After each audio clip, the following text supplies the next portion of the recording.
O flag futebol brasileiro fez sua estreia no quadro de competições do COB nos Jogos da Juventude Sul-Americanos e não fez feio. Saímos de lá com 2 medalhas, uma de bronze e um ouro inédito, claro, porque foi a primeira competição. E esse é o vídeo de recap, principalmente do último dia, porque eu já tenho vídeos do primeiro e do segundo dia aqui no canal. Então já deixa o seu like, se inscreve e bora falar sobre esse título inédito e a terceira colocação feminina.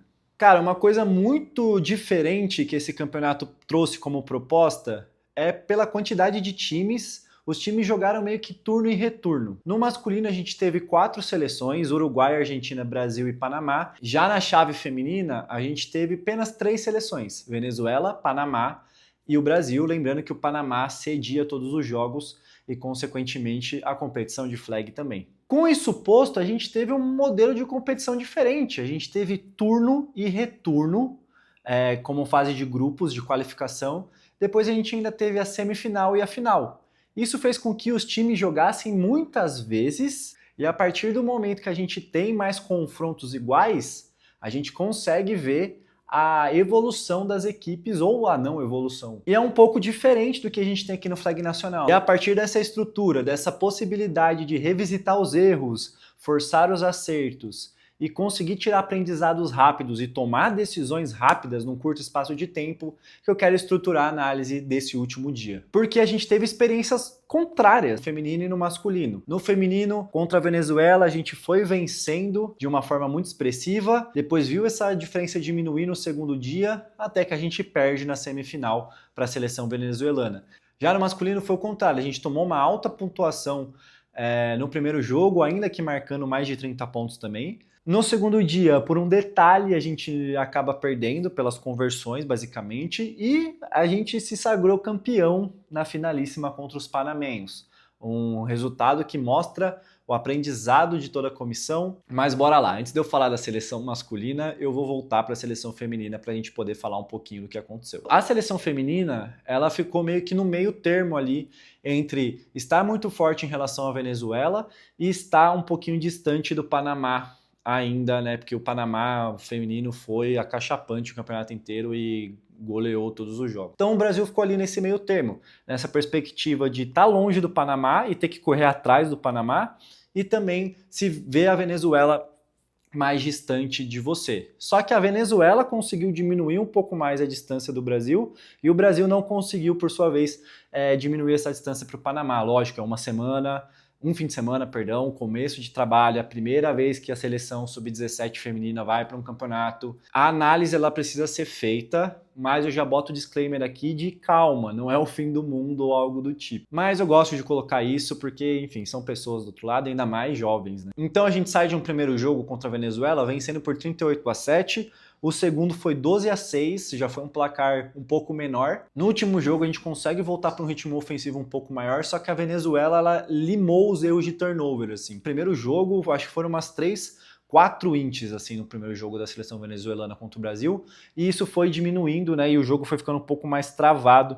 E aí a gente perde a semi por 18-26. E o que eu tiro desses confrontos é que a Venezuela conseguiu minimizar um pouco os erros e se valeu de um pouco mais dessa perspectiva de olhar para a derrota e saber o que vai precisar melhorar do que a seleção brasileira de olhar aqui e se manter sabendo o que precisa fazer para vencer. Acho que a perspectiva de ter perdido te faz com que você tenha muito mais material do seu erro e se preparar para errar cada vez menos, né? E essa perspectiva da vitória, às vezes, talvez não te dê tanto isso. As meninas levaram bronze, mas foram sensacionais em diversos momentos desse fim de semana, com vários highlights para guardar no coração e na memória, e no Instagram também, que choveu de highlight das meninas. E como eu disse, eu vou usar como fio condutor para a gente começar a falar do masculino, essa perspectiva de ter perdido. Porque você sai de um 55-34 no primeiro jogo com muito material de coisas para ajustar e você tem que até tomar cuidado para escolher por onde você começa a ajustar. Óbvio que o Panamá era favorito por jogar em casa e por diversos outros fatores da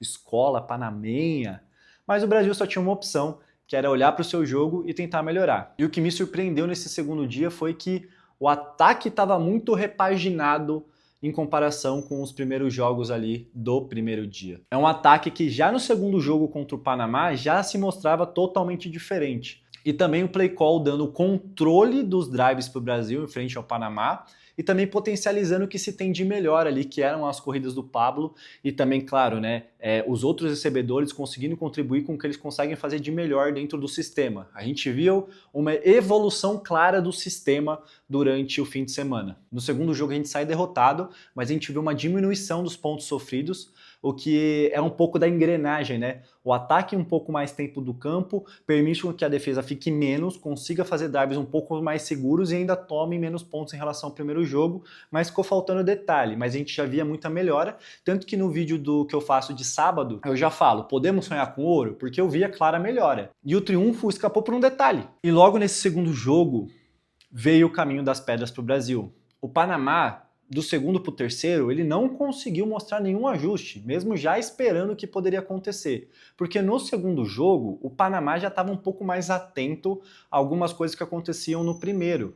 Mas do segundo para o terceiro, o Panamá, às vezes, um pouco perdido, sem saber o que poderia vir, porque vai que vem um terceiro ajuste contra o Panamá, eles não conseguiam responder tão bem as corridas do Brasil. Na parte defensiva, o Brasil foi estacando a sangria que aconteceu no primeiro jogo. E eu acho que a gente entrou muito mais, a gente entendeu como jogar o jogo físico na defesa contra os caras. Porque o primeiro jogo, os panamenhos se impuseram muito, isso foi diminuindo um pouco. No segundo jogo a gente conseguiu ser um pouco mais físico também, mas no terceiro a gente levou vantagens em muitas das situações. Como eu disse, as mudanças de jogadas permitiram ao Brasil controlar um pouco mais a situação e ter formas criativas de colocar os jogadores dentro do jogo. Sendo uma grande ação da CT ali, do coach Ferretti, da coach Luísa, do coach Igor, mas também por dois caras que estavam mais nos bastidores, mas que eu sei que foram fundamentais para esse título, que é o Curiba e o Silvinha, que estavam mais próximos ali, corrigindo o vídeo, corrigindo as execuções, enquanto, né, a CT ali estava fazendo o trabalho deles ali, né, que óbvio também envolve os atletas, mas eu sei que esses dois caras também não apareceram tanto, mas foram fundamentais para o título da seleção. E sobre a final, o Panamá até achou um pouquinho o caminho para bater no Brasil, que era um pouco as corridas, que estavam entrando mais do que estavam entrando as outras coisas no final. Só que o Panamá também abriu mão da própria corrida, assim, não conseguiu correr efetivamente contra o Brasil. A Blitzer brasileira foi muito impactante o campeonato inteiro, com ints, mas nessa final também foi um jogo muito de paciência ali para fechar os espaços e finalizar também as pressões que os DBs causavam. Vão ter outros vídeos aqui sobre as análises táticas desses jogos, mas isso leva um pouquinho mais de tempo para fazer o levantamento e o estudo, mas vai ter. Então já deixa o like, se inscreve aqui para quando chegar a hora você ter o vídeo ali chegando para você no seu feed. No final do jogo, a diferença de 2 pontos foi um pouco enganosa. Eu acho que o Brasil merecia uma vantagem um pouco maior.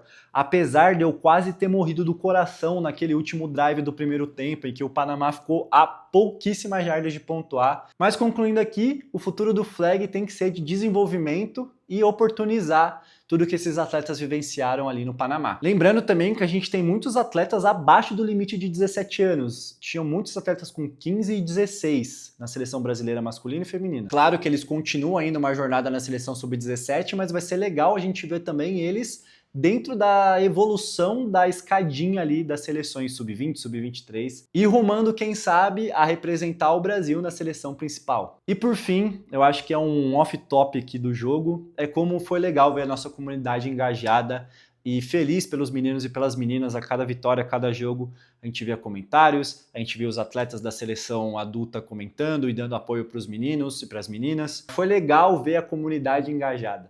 Estou muito animado também para ver como a nossa comunidade vai se portar para o Mundial em Düsseldorf. Eu estou pensando em lançar uma vaquinha para ver se eu consigo meter o louco e ir para Düsseldorf, mas ainda estou maturando essa ideia na minha cabeça. Deixa aí os comentários que vocês acham, se vocês apoiariam uma vaquinha para eu ir para Düsseldorf. E sobre a seleção brasileira sub-17 é isso, né? Como é bom ver o flag brasileiro sendo bem representado e o futuro é brilhante.